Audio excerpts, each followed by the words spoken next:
actually quite a lovely day. Well, as long as you don't mind some spots on the road having a little more water than they should. Oh, hope everyone's doing wonderful today. We're here at the river. Let me just jump right into something I got. Oh, a quick visual descriptor. I have long brown hair, glasses, a black coat and hood, a blue overcoat. I have coffee mug in hand. Behind me is the river and not so much snow. Uh, and some rain and temperature changes. It's cold again, but there's barely any snow. So that's just interesting. Oh, I hope you're doing absolutely wonderful today. I hope you have your coffee, tea, whatever it may be, whatever gets your day going. Mm. And I hope that your day is going to be absolutely marvelous in so many ways. And I hope that your week has been going marvelous in so many ways. That's one thing that I can always, that's one thing that always is true. I wish the best for you. That is some mighty tasty coffee. And it's a mighty wonderful day. It really is. Now, let's just address one thing really quick. And that is, it's definitely a good day to wind down. Depending on your schedule, depending on what day of the week it is for you, when you see this, maybe you haven't taken a moment to wind down for yourself. So if you haven't, I encourage you to take a moment today to wind down, even if it's just 15 minutes. Do something for you. Read a book, listen to some music, dance, turn on maybe your favorite show online or stream something. And just do something for you today, even if it's just for 15 minutes, even if just for 15 minutes you have a moment of peace for yourself. It's going to make the rest of your day and the rest of your week so much better. We need to take time for ourselves, so please consider doing that today. And if not today, well, put it in your schedule. It really is some good coffee.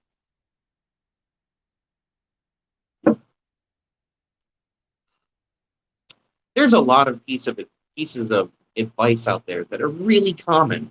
We hear them all the time for all sorts of different things and all sorts of different fields and with all sorts of different specialities. Common advice that gets used over and over and over. The first one we're going to talk about is actually one that I do not agree with. Fake it till you make it. I've heard this so much from so many different people on so many different subjects. And I've said it myself a lot. And I tried it. I tried faking it until I made it.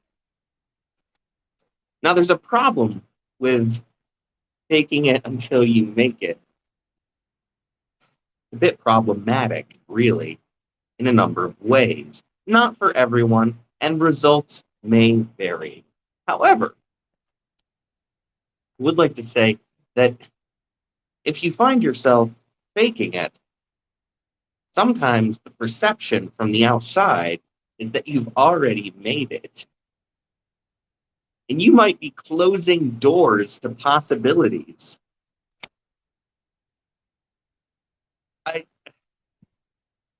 I know that's potentially strange to think about, but if you're focusing on faking it until you make it, if you fake it too well, there definitely might be a visible aspect of you that seems like you're already successful, which means potentially some people who might have wanted to help someone new are going to look and say, well, you're established and you're doing fine.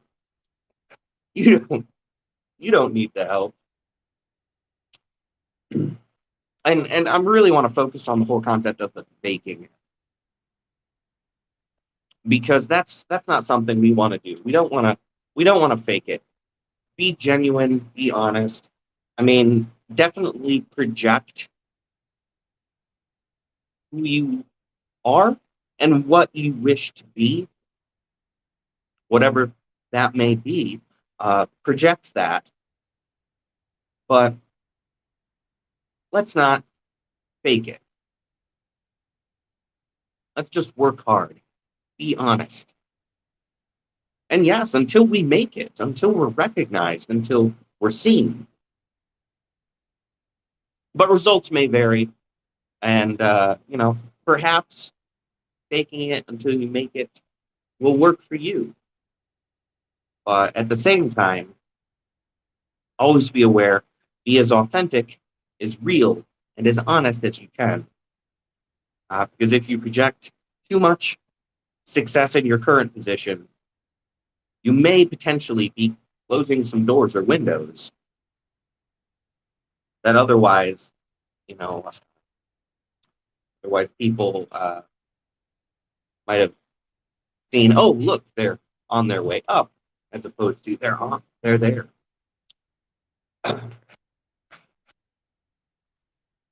I know that I've projected in the past before a certain image that definitely had led other people to believe that I was in a different position than I was. And then when they find out that that's not true, it can be well, it can sometimes be a little bit like, oh, wait, what? I'm confused. So that happens. Now, with that all said, I would like to actually talk about a big piece of advice that we get as writers. Whether you're an author, a writer, a blogger, an article writer, a journalist, whatever you may be, maybe you're just writing copy for your posts online, or you're writing outlines for your shows, or what have you. Maybe you're a poet, maybe you're a storyteller. Oftentimes we're told, write what you know. And this is also deceptive advice. And let me explain why it is deceptive advice. It's a constraint to the language. When people tell us to write what we know, some of us might suddenly feel like, well, I can't write about that or that, even though I want to. Maybe you don't have any experience on something like being a member of the National Park Service, but you want to write about it because you love national parks. So then you sit there and you think, well, I don't know anything about it, and I've never done that, so I can't really write about it. I will dispel that right now and say, yes, you can, because write what you know is a deceptive piece of advice. We should be writing what we know, but not just writing what we've done. I guarantee you, many great science fiction writers have never been to space or encountered aliens, and many fantasy authors have never delved into ancient dwarven caves, and many horror writers have never seen monsters in closets, and potentially a lot of romance novelists might never have had the romances they write about. That doesn't mean they can't write them. And it doesn't mean you can't write whatever it is you want, or talk about whatever you want. Write what you know is truly a personal perspective. We can't write from an artificial place. And I'm sure that you've read or seen or heard something that didn't sound natural. It didn't sound quite right in some way. Maybe the language was stilted. Maybe the flow didn't make sense. Or any other number of things. And that's really what that statement, what that piece of advice is aiming at. You see, when you write what you know, you write from a personal perspective. You use your inner voice. And yes, you might have to do a lot of research and ask a lot of questions, and maybe have people write or read what you've written a few times just to check, just to see how it comes across. But when we write what we know, we're writing with our honest voice. Even if we've never ridden a horse or flown in a starship, even if we've never worked at a fishmonger or any other number of things. It's not about the experiences. It's about the person and the personality.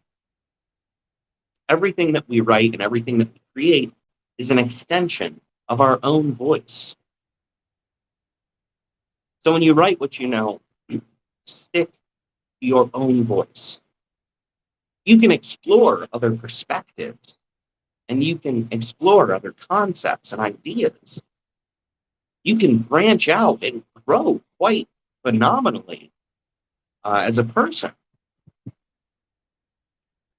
And it all starts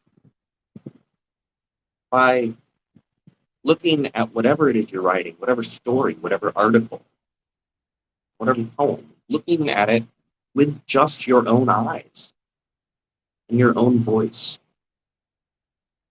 and projecting your own inner experience. So if you've ever heard someone say, write what you know, and you felt discouraged, don't feel discouraged, because you have your own inner voice, your own honesty. Use it. Write what you feel. Write your voice, your experience. Write your feelings. Write your heart. Write from that inner point that you know oh so well. You can find them on YouTube. Now, you deserve an extra cup of the day, coffee, tea, whatever it may be. Just going to talk about one thing really quick before I get going for the day. If you haven't seen it yet, last year, Kindle came out, or Amazon came out with the new Kindle Bella platform for authors.